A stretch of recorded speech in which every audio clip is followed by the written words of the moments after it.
Storm Tracker weather starts now with Jason Laird. Tracking mild temperatures as we kick off our Friday. Hopefully your morning's treating you well so far. Thanks for spending it with us. 39 already in Great Falls, but the trade-off is decent amount of wind as you're waking up. 29 in Lewistown, much more mild in Cutbank at 41. Teens into southwestern Montana and low 20s in northeastern Montana.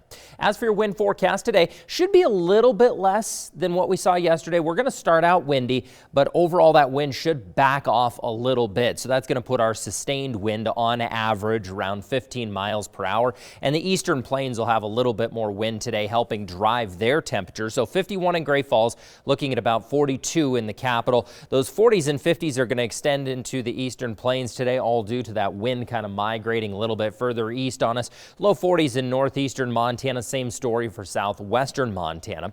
Your overnight lows more mild where the wind will stick around, so 28 in Cutbank, 27 tonight in Great Falls, but southwestern Montana still pretty decent bite in the air there. 19 degrees in the capital tonight, and then into northeastern Montana, Glasgow, you should be at about 20 tonight as well. Tomorrow, pretty much more of the same. Will likely be a little bit gustier this weekend. Sustained winds still probably around 15 miles per hour, give or take, for the most part out of the southwest for a good chunk of the area, and we'll continue to see that wind take us through the weekend. That is going to allow for slightly warmer temperatures tomorrow. Not a lot of change, though, maybe a degree or two. 52 in Great Falls, 44 in the capital, and again, those 50s extending all the way out into the eastern plains this weekend. On Sunday, just more of the same. Going to stay kind of windy for us, and temperatures well above average all across the state. Everything from 49 in Cutbank, 52 again in Great Falls, and about 45 in the capital, with the 50s throughout the eastern plains. Big talking point as we head into next week, that ridge that's camped out over the state is going to break down a little bit for us.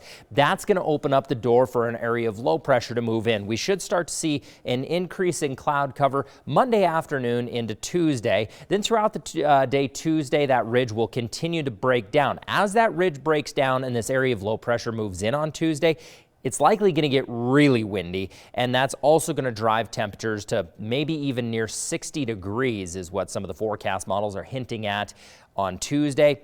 By Wednesday, we'll have a better chance of that moisture spilling into the region. A lot of it looks to get hung up on the mountains right now, but again, there will be a potential of a couple of showers. We'll keep an eye out for that. Sunny skies and 51 today. We'll stay in the low 50s to almost mid 50s through the weekend. There's that temperature bump I was telling you about on Tuesday. 58, but likely going to be very windy there. 42 degrees in the capital today. Mid 40s through the weekend. Very mild on Tuesday.